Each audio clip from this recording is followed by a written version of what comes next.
Welcome to the SPE podcast, powered by the Society of Petroleum Engineers. You're listening to SPE Live, Integrated Sensor Synergy, Enhancing Critical Infrastructure Security. The audio from this episode was previously recorded on October 9th, 2024. Hey, greetings, everybody. Thank you for joining us today. Welcome to SPE Live. Today's title is Integrated Sensor Synergy, Enhancing Critical Infrastructure Security. My name is Ed Tovar. I'm the CEO of InTechSys LLC, based here in Fort Worth, Texas, and I'll be your moderator for today. I'd like to put a special plug in for SPE, Society of Petroleum Engineers. If y'all go to spe.org, I encourage you to join. I belong to the technical section, which is RAS, Robotics and Autonomous Systems. So I encourage you to look up these technical sections and be a part of SPE. It's a great venue to get your thoughts and education on all forms of technology with regard to Society of Petroleum Engineers, oil and gas, and alternative energies now. Thank you. I'd like to start by introducing our guest speakers today. Lasse Krabbesmark is a Systematics Maritime Security Product Manager, leveraging his extensive background from the Royal Danish Navy. He served 18 years, including roles as a mine hunting officer and a command and control staff officer, culminating his military career as head of Danish mission networking. Lasse is still a reserve officer in the Danish Defense. Along with his military education, he holds a master's in IT organization from Aalborg University. His international cooperation and IT management experience are complemented by his technical acumen, practical execution, and effective communication with stakeholders at all levels. Mike Rountree.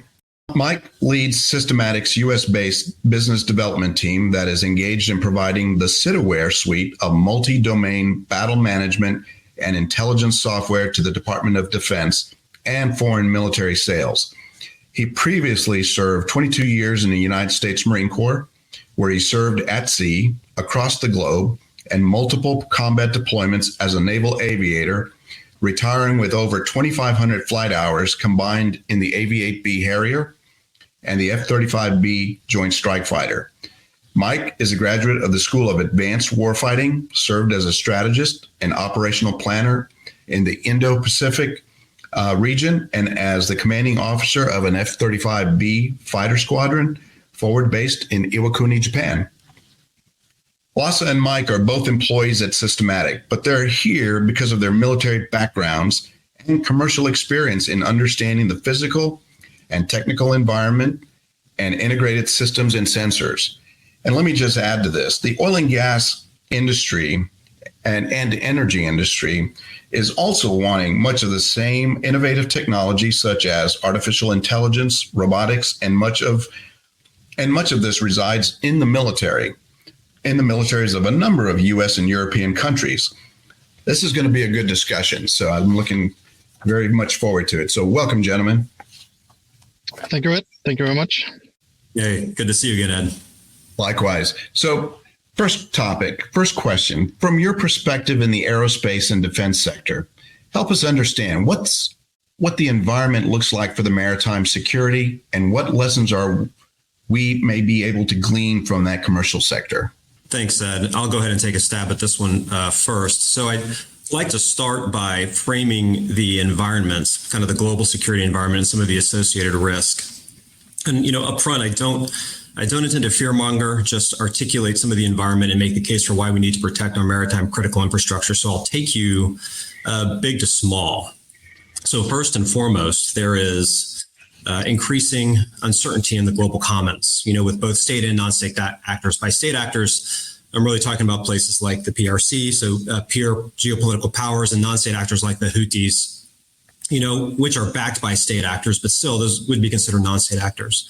So they're increasing their presence in critical maritime areas and choke points across the globe. And they're really contesting the global order as it currently stands. The same global order that underpins our maritime trade, and the movement of goods that is foundational for the global economy. So these actors, they're contesting the straits, the canals, inland seas, major shipping ports, as well as even venturing farther out into open oceans and international waterways, which formerly was, prime for major nations and coalitions and not some of these smaller actors. So that's kind of the first piece is the global uncertainty. And the second piece is national and coalition naval forces are strained to address this geopolitical uncertainty, right? So they're in constant state of deployment to address these risks and keep the passageways open. So as they're doing this, they are, for the current and foreseeable future, doing this is very taxing on them. They are overutilized and in short supply to the need. They have excessively long lead times and large price tags to refit, rearm, replace. In short, they're challenged to support these global needs. So what happens is a lot of our local, national, and coalition waters go unprotected, which is where a lot of our maritime critical infrastructure lies. And so there are some potential threats there. So, where are our navies deployed and what is this global uncertainty? So two very simple examples that I think are all familiar with everybody. The first is the Bab el-Mandab Straits, where a coalition of navies has yet to be able to fully protect the flow of goods, between the Red Sea and the Gulf of Aden. And the second is the Persian Gulf, where, the threat of a potential Iranian shutdown of the Strait of Hormuz, whether that's with the Iranian Guard Corps or with the Iranian Navy proper, takes a lot of our assets to ensure the presence to keep that open. So all of this results in less ability to protect our national waters, like our maritime areas of interest and our offshore assets therein. So let me add one more piece to that. And that is demonstrations of sabotage on critical infrastructure like the Nord Stream 1 and 2 incidents that clearly demonstrates, the nation state's inability to kind of protect everything everywhere, right? So let's expand that point from that critical infrastructure to other pieces of critical infrastructure like energy, communications, utilities infrastructure, et cetera. All of this goes to consumers or users. Those are also taxpayers and those are also voters, right? So that demographic is a powerful target for state and non-state influence. So, other countries really want to, influence the American voter or the coalition voter in Europe. So you take all this information, let's stack it on top of each other, right? Global uncertainty, strained navies, demonstrations of targeting critical infrastructure, and let's overlay some operational planning factors, which is a military term that covers things like diplomatic factors, informational, military, economic, even financial and law enforcement. And then we're going to put onto this all those choke points we talked about and or areas of offshore asset density that undergird our economy, right? That infrastructure, right? And so who is protecting that from determined malign actors when our local, national, and coalition navies aren't necessarily there to do so? So that's kind of my open, that's my frame, that's my big to small view of this. So what can commercial industry do to maybe start looking at this? My first thought is non-technical, and that's how we regard risk, right? So in the military, we use what we call an operational risk management mindset. And I know risk is something that the business and commercial world is very familiar with as I deal with every day here. But you also need to include layers of risk that bring into account that other planning factors like I talked about. So kind of what's a very simple example of this is, what does your current either engineering or production operations center look like? What kind of information are you pulling into that operations center? And does that include things like physical security or the movement of potential malign actors, and, other things that the military might be looking at in real time to give the operations director the ability to make timely decisions, to counter either current or potentially future malign actions, right? So in other words, what are you doing to kind of simplify your decision making to address a slightly different risk that is a bit outside of the commercial sector? So I said a bit of a long answer and, a bit big to small there. So I'll hand it off to Lasse now to maybe hit some more technical points. Yeah, well, thank you. And just to start off, I can say that in Europe, there's been of course, based on, for one thing, the Nord Stream incident, but there's been numerous sighting of suspected vessel behavior around critical infrastructure. Just earlier this week, I read an article in the newspaper about a foreign intelligence vessel sailing along Danish underwater infrastructure. And furthermore, to add to this picture, also in Europe, there's been a perception that critical infrastructure was not really seen as a legitimate military target. However, the recent events that we've also seen in Ukraine is that they are definitely military targets. So that tells us that, okay, critical infrastructure is in some way or another a military target. So perhaps we should also apply military tactics in one way or another to protect these targets. And since I used to be a mine countermeasure officer, I spent a lot of time conducting what is called route survey, where we did a transit up and down the Danish Strait to make sure that if in time of war, we could easily find the anomalies against the normal route, so we could keep the routes open very fast for transitors to our waters.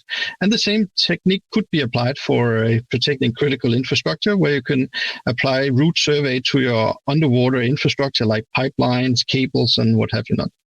Another military technique that could also be used is in surveillance. Of course, around critical infrastructure, there is already some form of surveillance. However, they tend to be based mostly on AIS and not other available sensors. But to establish what we call a recognized maritime picture, we need to take all information into account and not just AIS. Gentlemen, that's a great snapshot of current events that are going on, not just in your region, in the European, North Sea, Baltic regions, but I think this is sort of happening on a global scale. So this is a good discussion to look at. And I just want to remind everybody, the three of us all have a military background, and it's not, I'm a geologist. I started off in the oil and gas industry and then transition into the military. But you're going to encounter more and more of our technical experts with these types of backgrounds so that they can address quickly some of the challenges that we have with regard to innovation, with technology innovation, and how do we rapidly apply these capabilities. My next question is, how would you go about mitigating a risk to offshore assets? We're finding ourselves more and more and Lasse, for example, Denmark is a leader in offshore wind and a leader in onshore wind as well in the European region and on a global scale. How would you address that? Or let me go to Mike first and then see how we can transition that into the European sector. Right. So fortunately, there's a well-worn pathway in how to mitigate a lot of these risks that I laid out earlier. So from my perspective, a handful of things you can do. The first is awareness, right? Increase your awareness and understanding of the environment. The military, we would use intelligence, surveillance, and reconnaissance, right? You could also increase your presence, right? Visible sensors and or unmanned systems, something that is going to be there watching. You can disrupt these actions either preemptively, preferably by non-lethal means, right? Without having to bring in force. But you can also ensure attribution. So for instance, what are we talking about with Nord Stream 1 and 2? Right? We're still arguing about who perpetuated that event, who did it, right? Because it's non-attributable, much like cyber is hard to attribute. And then you also, of course, need access to the means of some type of physical force. So access to a federal, state, coalition, national type force that could protect your assets. So I kind of put it into those 5 buckets. And then I'd also say, let's increase the operator's ability to stay ahead of those actions by increasing access to information across the multi-domain environment, right? So give them an ability to understand what is happening, via intuitive, user interfaces, et cetera, then take action to mitigate those risks. And simplify the decision along the process. The military would use what we'd call the OODA loop, observe, orient, decide, act. John Boyd's classic simplification of military decision making, which can be very applicable to the commercial sector, given the right technologies, to allow the quick tempo for simple decisions that are going to protect our assets and ensure our customers are getting the goods and services that we have promised them. Yeah, perhaps I can follow up, because in order to sort of advance the OODA loop that Mike mentioned, we need to know what's going on. We need to have situational awareness, and a good tool from the military world to use there is, of course, a command and control system that enhances situational awareness, which is very crucial for identifying the potential threats. And once you have a complete situational awareness of what is going around or going on around your critical infrastructure, then you can start to plan your action and convert all the gathered situational awareness data into a plan that will allow a response to the risk. And then you decide on a plan, and then you need to implement that plan through a series of coordinated actions that can also be controlled to a command control system.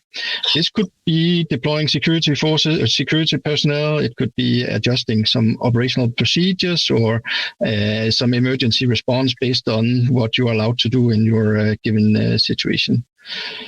If we look more technical into the matter, then there's a sort of a bunch of topics that you need to be aware of. And first of all is interoperability. You need to make sure that your solution is capable of transmitting and communicating data seamless with other partners, or most likely the authorities. And you do that by having some standardization. So what I really would suggest is to adopt some industry standards and protocols to facilitate this cooperation between the different state systems. And that's also what's been done in the military world, where in NATO and some other partners, there's the Federated Mission Networking, which aims specifically at standardization. Then you also need to fuse your data, which means combine all your different sensor data into one picture. So, for instance, if you have AIS data available, you have radar data available, you don't want the operator to focus or to take action on both inputs, because what really is in the real world is that the AIS and the radar is coming from the same track. So why should the operator focus on more than just this one track? And then it's also important to ensure that the security around your system is also in place. So it needs to be a robust set of cybersecurity measures to protect not only your critical physical infrastructure, but also your IT infrastructure. So by sort of stitching all of these technologies together, you can create a cohesive and resilient system that enhances the protection of your offshore assets. Great. That's just wanting to summarize some of those comments that you made. Having a plan, having a network that can stitch together the sensors, the software, the security of your assets, offshore, onshore, are going to be critical.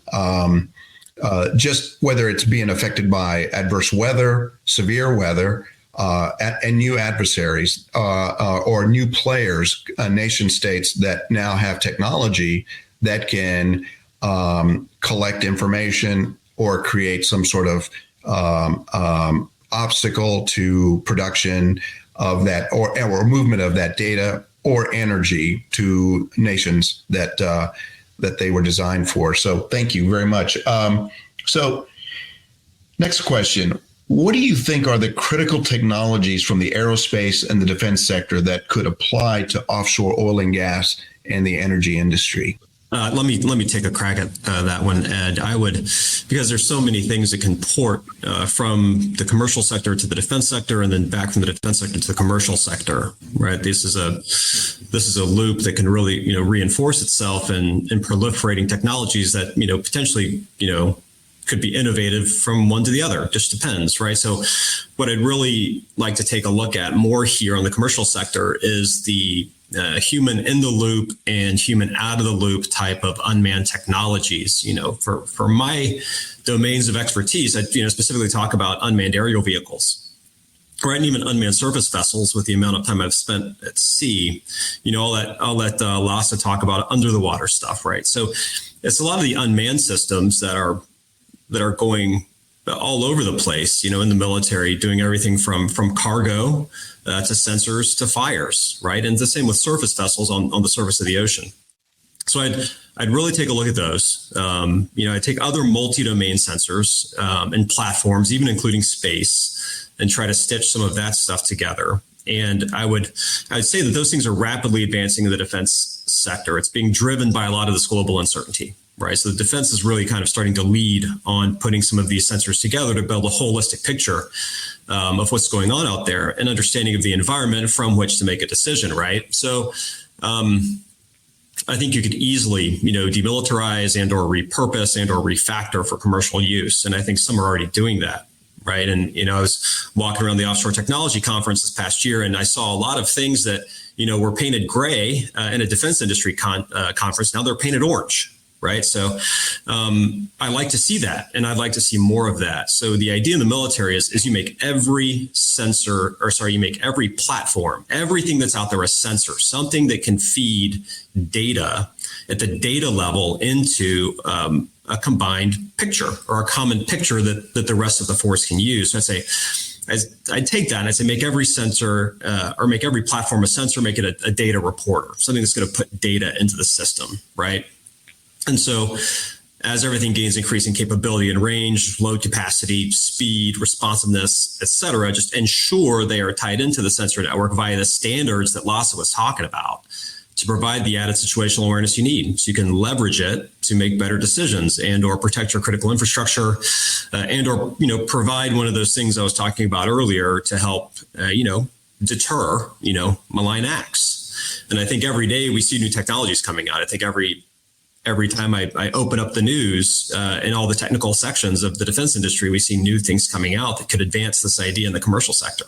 And if I should elaborate a bit on the autonomous underwater vehicles, I would say that a lot of it happened since I was a mine hunter, and especially the endurance of these autonomous underwater vehicles have increased tremendously, which makes them really, really good sensors to conduct a route survey around the underwater infrastructure.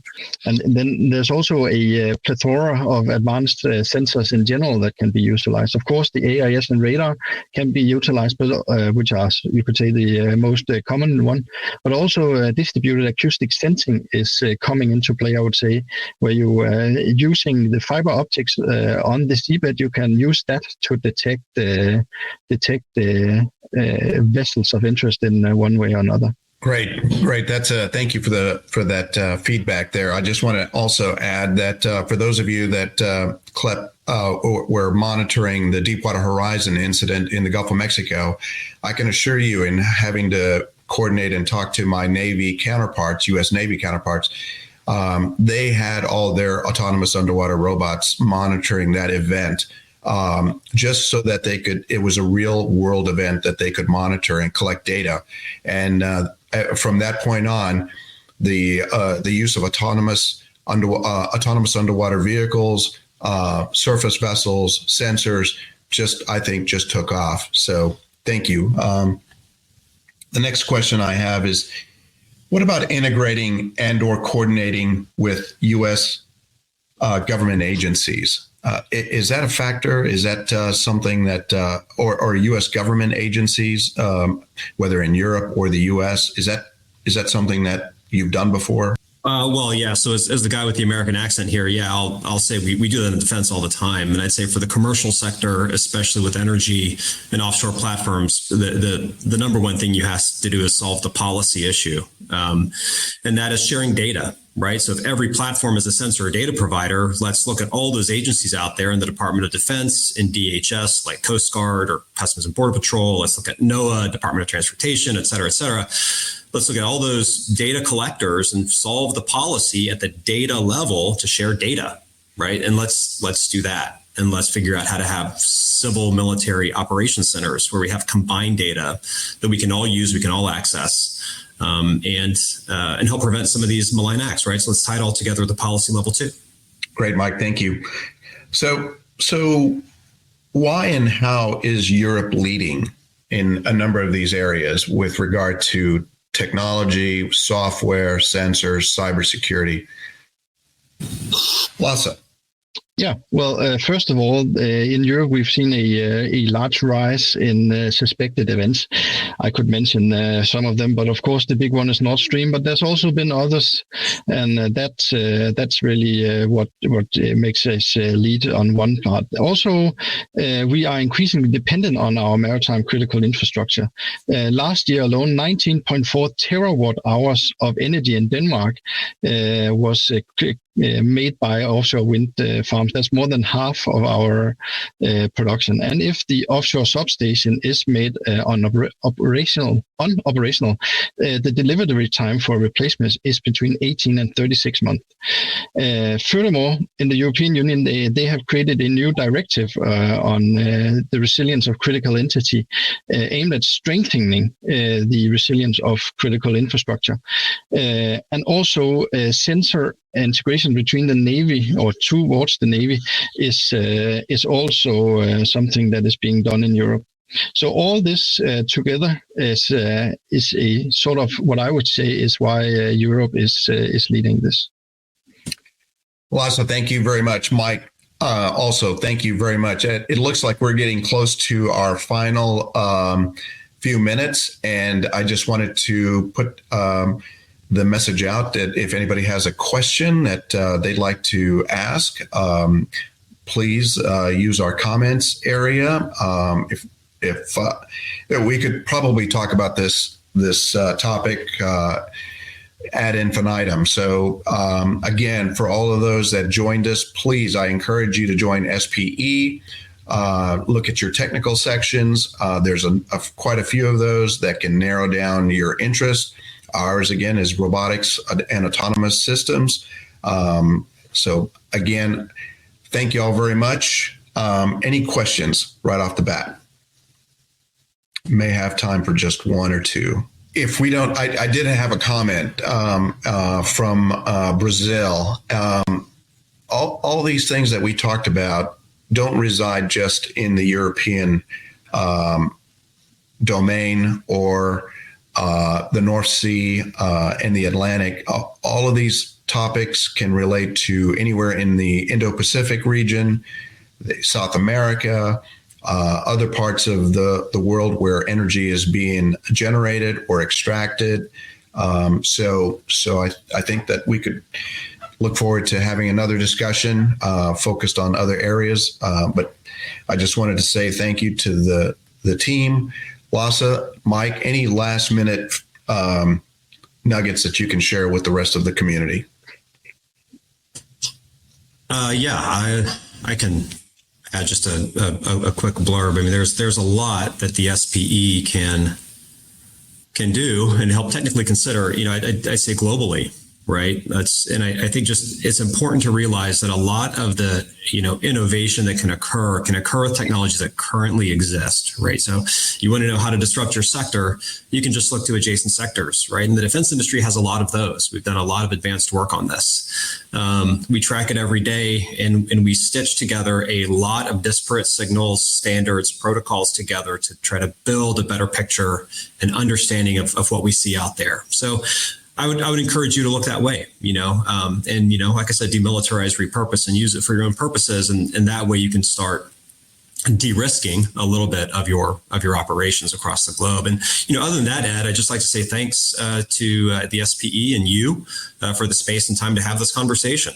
I'd be happy to continue to discuss it further in other venues. And just like to encourage you guys to reach out. Please, I'm on LinkedIn, email, whatever it is, and let's have a further discussion about it. So thanks. Thank you. Lasse, any last minute? Yeah, I would also like to thank everyone for their time and attention. And in the conclusion, I want to really emphasize on the crucial role that software plays in integrating all the diverse data into a comprehensive understanding of the environment.